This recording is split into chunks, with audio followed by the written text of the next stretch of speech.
Start of the day. Hot off the press.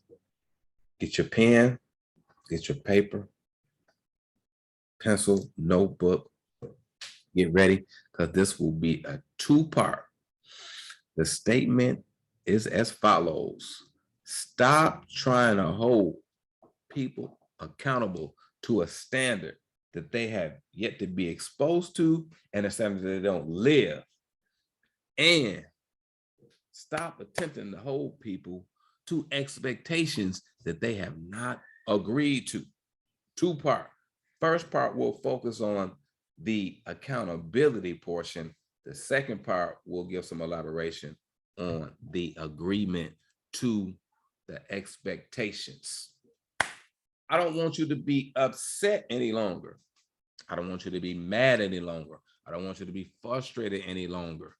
I don't want you to be disappointed any longer. Projecting the people standards that you live or standards that you want them to live, and they're not living according to those standards. That's the reality of it. So let's first knock that out the park. The end result of these two conversations should result in you being able to walk in a pathway of peace, inside out, not outside in.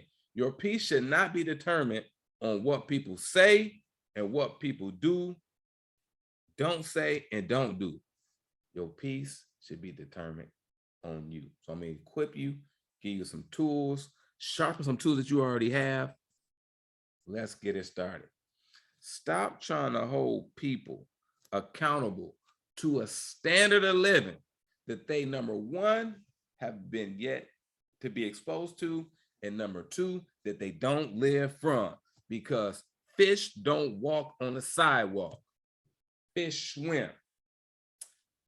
I say that because we attempt to hold people and a person accountable to an environment that they haven't been exposed to, an environment that they don't live from. Let me give you a more concrete, real example. I worked at Job Corps for 5 years of my career, and one key element that I learned was mercy and forgiveness. And I also learned to have realistic expectations and meet people where they are, because we got to meet people where they are to get them to the place that they supposed to be or desire to be. Our students came from places of poverty. They weren't familiar with suits, ties, button-ups, belts, slacks, dress shoes, most of them. That environment provoked them to wear uniforms every day, shirts tucked in with a belt. One of my directors brought it to my attention that I was supposed to affirm when a student had on their uniform. And I thought to myself, why? Because that's a norm. And the person shared with me, but it's not their norm. So I was expecting for them and attempting to hold them accountable to a standard of living that they had yet to be exposed to, and a standard of living that they did not live from.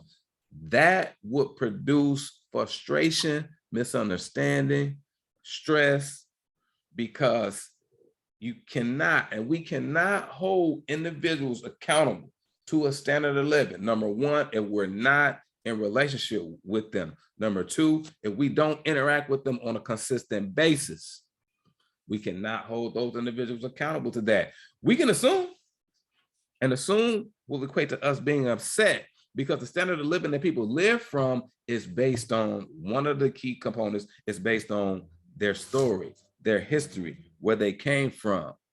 Sometimes we miss that. We just automatically assume and project that this individual or people is going to keep and live this standard because it's a standard I live.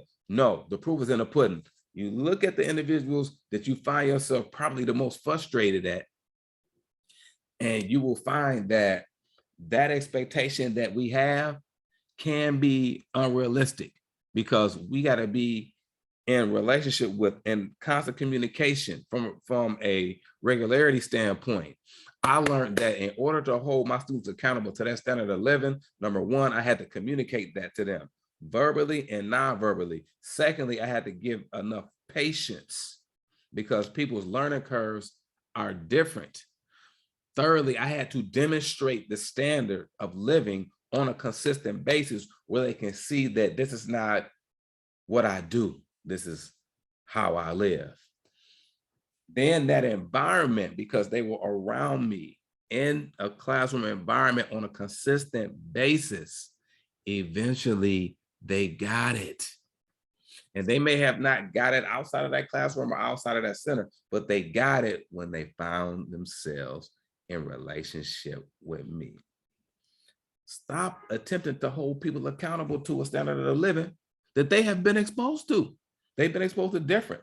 Your history, our history, and interpretation of past experience does play a role in how we live, how we move, why we do the things that we do.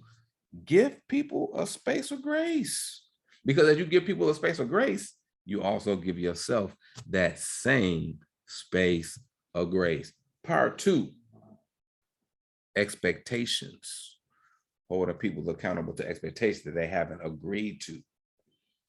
It's coming. In that video, I'll discuss it more on a relationship level, specifically with family.